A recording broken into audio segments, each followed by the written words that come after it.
Hello అండి అందరికీ. ఎలా ఉన్నారు? మీరు అందరూ బాగున్నారా? నేనైతే చాలా బాగున్నా.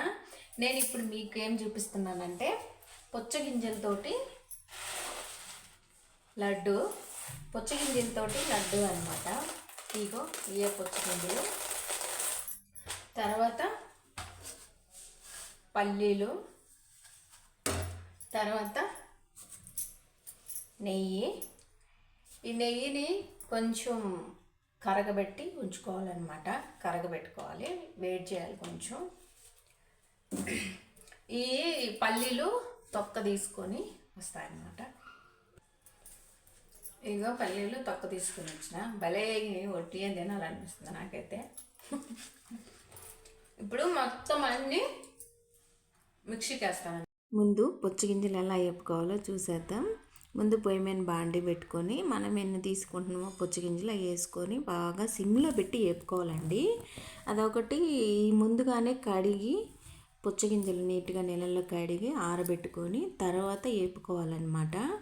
ఇది ఏగింది ఆగంది ఎలా తెలుస్తుంది అంటే పట్టుపట్లు ఆడుతూ ఉంటుంది చూడండి. అసలు బాండీలో నిలబడవు, చెట్ట చెట్ట చెట్ట ఎగిరిపోతూ ఉంటుంది అనమాట. ఇది వేగిపోయిందండి. కొంచెం సిమ్లో పెట్టుకొని వేసుకోవాలి. ఇంకా ఆ తర్వాత కొన్ని పల్లీలు, నేను కొలతలు ఏం తీసుకోలేదు, ఉరమారిగ్గా వేసేసినాను అనమాట. ఇంకా ఇవి కూడా సిమ్లో పెట్టుకొని, పల్లీలు అయితే మాత్రం సిమ్లో పెట్టుకొని నీట్గా వేపుకోవాలి. ఎందుకంటే పల్లీలు హైలో పెట్టి పట్టపట్ట వేపేసినమంటే అసలు ఆగనే ఆగదు. లోపల గింజ లోపల దాకా వేగిపోవాలి. ఇదిగో ఇలా వేగిపోవాలన్నమాట. పల్లీలు కూడా కొంచెం దగ్గరికి వచ్చినాయి ఆగటానికి, ఇంకా పూర్తిగా ఆగలేదు. కొంచెం మందాటి బాండీగానైతే బాగుంటుంది. ఇప్పుడు వేగిపోయినాయి, ఇంకా దించేసుకోవడమే. ఇప్పుడు లడ్డు తయారీ విధానం చూద్దామన్నమాట. ఇవన్నీ మిక్సీకి వేసి చూపిస్తాం. ఇదిగో ఇంత మెత్తగా చేసుకోవాలన్నమాట. నేనే అయి ఉంటా ఫస్ట్ టైం పుచ్చగింజలతోటి లడ్డు చేయటము. అవును, నేను కూడా కొత్తగానే ట్రై చేస్తున్నా. ఎలా వస్తాయో లాస్ట్కి చూద్దాం. ఇలా మెత్తగా వేసుకోవడం అనమాట. మెత్తగా అంటే పిండిలాగా కాదు. పిండిలాగా మీరు వేయాలన్నా కూడా ఇది రాదులే, కానీ కొంచెం మనము లడ్డు తినేటప్పుడు కొంచెం పలుకుగా మనకి పంటికి తగులుతూ ఉండాలన్నమాట. అట్లా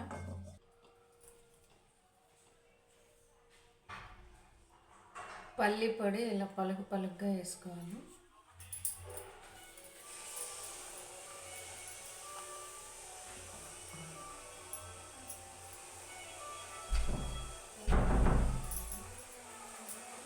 ఇంకా పుచ్చగింజల పొడి, పల్లీల పొడి, బెల్లము 3 కలుపుతున్నాను అనమాట.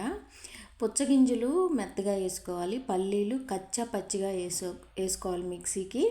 తర్వాత బెల్లము వీలుంటే తురుము పట్టుకోండి, అంత టైం లేకపోతే కొంచెం ముక్కలుగా రోకలు బండితోనైనా దేనితోనైనా నలగొట్టి కొంచెం ఈ పిండి వేసి ఆ తర్వాత ఈ బెల్లం వేసినమంటే అది బాగా కలిసిపోద్ది అనమాట. మిక్సీకి వేస్తే 2 రౌండ్లు వేసినమంటే అయిపోతుంది. అవన్నీ ఆ 3 వస్తువులు బాగా కలిసిందాకా కలుపుకోవాలన్నమాట. ఏమాత్రం మొత్తం పిండికి అంతటికి బెల్లం పట్టేలాగా పిసికినట్టు కలపాలి. మనం గోధుమ పిండి పిసుకుతాం కదా, అట్ట నలుపుకుంటూ కలిపితే ఈ తీపిదనం అంతా ఆ పిండికంతా పట్టుద్ది అనమాట.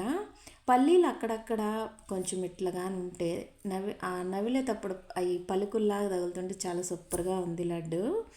ఇప్పుడు కొంచెం నెయ్యి ఎక్కువ ఏం పట్టదు, ఒక 2 స్పూన్లు అయితే సరిపోద్ది. నెయ్యి వేసుకొని ఇంక మళ్ళీ నెయ్యి కూడా అంతటికి కలిసేలాగా పట్టుకోవడమే, కలుపుకోవడమే. సారీ, మనం నెయ్యి వేసుకోకపోయినా కొంచెం తీపి ఎక్కువ తినేవాళ్ళుగానైతే బెల్లంతో ఉండైపోయిద్ది అనమాట. ఇదిగో ఈ విధంగా కలిపి ఉండలు చేసేసుకోవడమే. లడ్డు అయితే మాత్రం ఫస్ట్ టైం చేసినా సరే సూపర్గా వచ్చింది. దీంట్లో బెల్లమే వేసుకోవాల్సినంత ఇది లేదు, తేనెతోటైనా వేసుకోవచ్చు. ఖర్జూరం లోపల గింజలు తీసేసి అది మిక్సీకి వేసి ఆ గుజ్జేసి అంటే లడ్డూలు చుట్టుకోవచ్చు. ఇలా రకరకాలు చేసుకోవచ్చు అనమాట. ఇప్పుడు అన్నీ చేసిన తర్వాత చూపిస్తా. ఇగో మొత్తం అన్నీ అయిపోయినాయి. ఎలా వచ్చినాయో చూడండి. లడ్డు అయితే మాత్రం సూపర్ అంటే సూపర్ ఉన్నాయి. ఫస్ట్ టైం లడ్డు చేస్తున్నా కదా, పుచ్చగింజలతోటి ఎలా ఉంటుందో ఏమో, బెల్లము పల్లీలు అన్నీ వేస్ట్ అయిపోతాయేమో అనుకున్నా నేను. పుచ్చగింజలతో సహా వేస్ట్ అయిపోతాయేమో అనుకుంటా అనుమానంగానే చేసిన.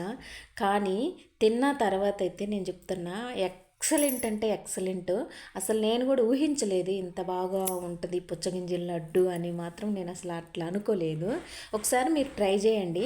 ఈ పచ్చడికే కాదు, లడ్డూలు కూడా చేసుకోవచ్చు. ఒకసారి ట్రై చేసి నాకు కామెంట్ చేయండి ఎలా ఉన్నాయి అన్నది. వీడియో నచ్చితే లైక్ చేయండి.